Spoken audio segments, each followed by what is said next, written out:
Hey everyone, so in this video we want to talk about how to drive our pop simulations with custom velocity fields. If you have no idea what a velocity field is, double check the volume video from the fundamentals. I added a link on the side, but basically what it is, it's a volume of directions. So it's a three-dimensional voxel field of different directions, and the advantage of that is that you can define any kind of force or speed or anything that drives something else in any way you want. And I use velocity fields in my work every day quite a lot because I'm not limited to the forces that are there in the arsenal of dot forces, but I can basically create any force I can potentially come up with through the power of velocity fields.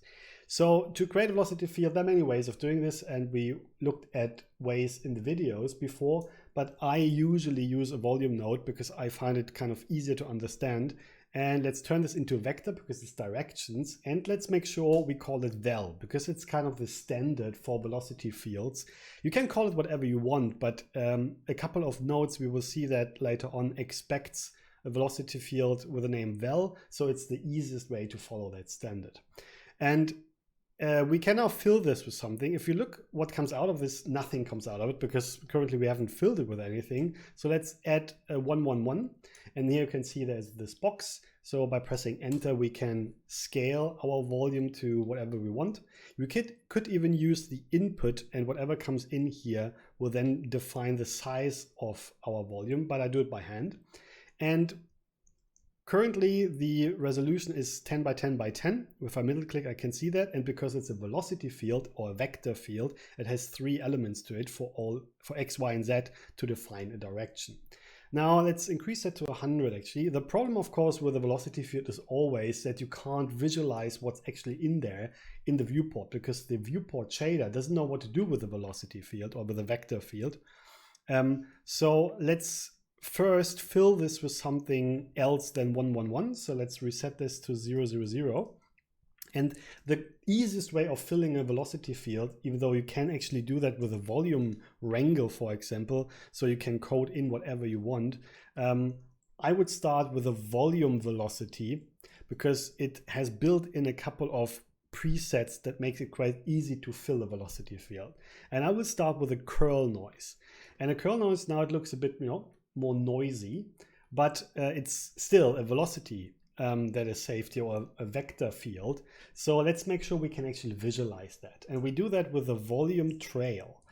A volume trail takes the vector field in one input and then points in the other, because currently what we would have is kind of 400,000 voxels that we have to visualize, and that's simply too much. So the idea here is that you have just a few points as a placeholder that shows you, okay, what is the velocity at this particular point.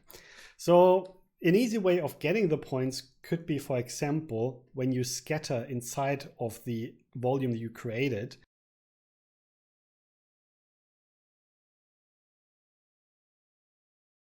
Because then you get this field of points. And if you take this as an input, you can now see kind of a curve that represents the direction that is saved in the voxel at this particular point in space. Now, if you feel this is a bit too complicated to do it every single time, I tend to agree, then there's actually a quick alternative, and that is if you have the Labs library installed, then you will find a Labs vector field export. A bit of a weird name, you have to remember it. I usually remember Labs and vector. And then if you connect this to the volume, and by itself it shows some stuff that I don't care about, but you can turn on this here, visualize. And then as you can see, you have the same thing as we just did, but just in one node. So this can be a nice little shortcut to create the same thing just in a single node, the Labs vector field export.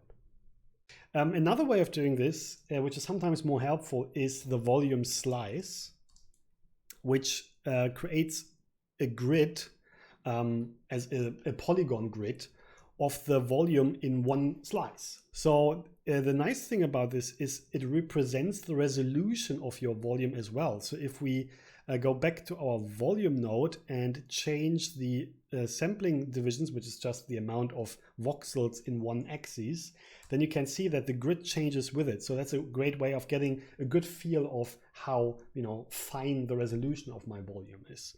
And the thing is, this grid can be helpful by itself, but it's made out of points. So if we take this as an input, we now have a slice of our volume with our volume trailer. So it's up to you what you use. In this case, I think I'd take a scatter for now. And we want to use this to drive our pop simulation here. And for this, I have just a sphere. I haven't even changed it. It's still a primitive. And I scatter on the surface because that's what the PopNet is doing by default. So I haven't changed anything. And what we want to do now is we want to drive those points by this velocity field that we just created. And for that, let's just first connect the two. And I just take my velocity field into, let's say, the second input. It doesn't matter, of course, but I choose the second. Be careful, use the volume velocity as the output or last point, because everything down here, so this one is just a representation. If you middle click, there is no volume anymore. This is now literally just curves representing what was in the volume. And of course, the scatter is the same, it's just the point. So be careful. That happened to me before, that you take the volume trail, but nope. We want the actual volume, of course. So how do we actually use that now in our PopNet? There's a node called Advect. Actually, there are two nodes. The Advect by filaments, that's something else. You can look into that if you want. But what we want to use here is Advect by volumes. And we stick that in, and what we have to tell them is what volume do we want to use. And we take the second input, and here you can see it expects, by default at least, the field name of val. So we could use, again, anything we want, but by just sticking to the standards, it's much easier because now everything is the way it should be. And if I run this now, what you should be able to see is that our points are now driven by this velocity field. Now, a couple of things that we notice. First of all, it's kind of chaotic. Let's make sure it's real time as well. It definitely moves, it works, so that's great. But it's kind of chaotic. Why is that? Well, because first of all, this velocity field that comes out of the volume velocity is actually animated by default. So if we look through the volume trail and run this, you can actually see that it's constantly changing. Now, the problem here is actually that this is not a good representation because the scatter node currently gets a different scattering every single frame. So this is actually not a great setup. Let's quickly use the volume slice, and this gives us a much better idea what's actually going on, because here you can actually now better see the change of the curl noise over time. Now, what we can do is we can turn off the time dependent under curl noise and turn it just off. And now you can see it's static, and now the scatter wouldn't have a problem anymore, and it would work fine. But what we also can do is we can just turn it back on and change the pulse length. It's kind of a time scale for a whole circulation, basically, of our change here. What that means is the higher the number, the slower our movement will be. So if I put this to 5, you can see it, now moves just slightly or just much slower. If I lower this to 0.3, there's a lot of movement going on. So change it to whatever you want. And this is actually where partly our chaos came from. And hopefully you can see now it's a bit slower, the chaos we saw before. There's still a lot of chaos though, and that is because currently by default the Advect volumes takes our velocities that we just saw and use it as a force. What that means is it accelerates our points, or actually, because it's set as thread as wind by default, it also slows points down. What that means is that every point kind of, after a couple of seconds or frames, gets its own speed direction, which is constantly kind of moved around and accelerated and slowed down by the velocity field that we bring in from outside. Now, this is totally fine. We can actually use that to our advantage if we wanted to create something like, let's say, a dust storm or something. We can, for example, in the volume velocity, we can change the swirl size, make it bigger, and we lower the pulse length so that the whole thing is faster. But keep in mind, this is only the speed of the change. If we look into our PopNet again, we will see this certainly had an effect, but the overall speed is still relatively slow. You can speed the whole thing up because the velocity scale in here in the pop advect, if you change that to 3, let's say, then the changing velocity field is now accelerating our points faster. So not only has the speed of the change increased, but with increasing the 3 here, also the speed of the acceleration is increased. So what you can see here are a couple of things. You can see there's a lot more craziness going on. So this could be interesting again for something like a sandstorm, for example, or I don't know, a bunch of flies, or I have no idea, play around, whatever comes to your mind. But what you can see here is at the bottom, they stop, or actually they never move. And the reason is that I wasn't careful, and my volume, if I press enter, doesn't actually cover the whole box. Let's quickly change the background to dark, maybe. Here you can see it. So let's make sure that my box is actually covering the whole thing, because outside of my box, the velocity that is accelerating the points is 0. And this is why it looked so funny. So let's run this again. And now you can see everything is moving. So this is great. Again, sandstorms, flies, whatever. You know, if you want to create chaos, this is great. And you can actually now control this even further, because the cool thing about the velocity field is that you can combine certain directions. Currently, this is only a curl noise. But if I would have set the original volume direction to, let's say, 0 to 0, then that would mean that we can see that there's an upwards movement, which is now actually in the volume velocity combined with the curl noise. So this is why it says add. It's not overwriting the velocities, but it takes the velocities that we set here in the beginning, 0 to 0, and adds a curl noise on top, which is a great way of creating something that has a direction, but is still chaotic. So this one is upwards, but also moves. So let's see how that looks like. And this is an example of what you could use this for. You can create any kind of interesting movement with this, like upwards with chaos. And then interestingly enough, it slows down on the top, because this is where our volume is stopping and the points just are not accelerated anymore. So this could look a little bit like, you know, bubbles or something. So you can see you can create all kinds of effects with that, and this is why it's so powerful. Let's play around more with this. Instead of an upwards movement, which we can turn off by setting the default initial value back to 0, 0, 0, let's add to the curl noise a vortex. So a vortex means, and this is easier to see when we look through the scatter version, it rotates kind of around the center. And on top, we added a curl noise. So if we run this now, you can see we get some kind of tornado-like effect. And this is, again, what you can use this for. And unfortunately, again, it moves out of our volume, but this is something we ignore for now. All you can do, for example, you can just make the whole volume bigger again. There you go. Okay. So what else can we do? What I actually wanted to show you is that this is great because it creates a force, so an acceleration, which is nice. But sometimes what you want is not an acceleration, but you want to let the points follow the path that your volume creates. And for this, I want to quickly turn off the vortex again to just get those. And you can actually change the length of those curves, by the way, in the trail. Volume trail. So let's increase the swirl size a little bit, something like that. So currently what happens with the pop advect volumes is that it acts like a force. So it accelerates our points.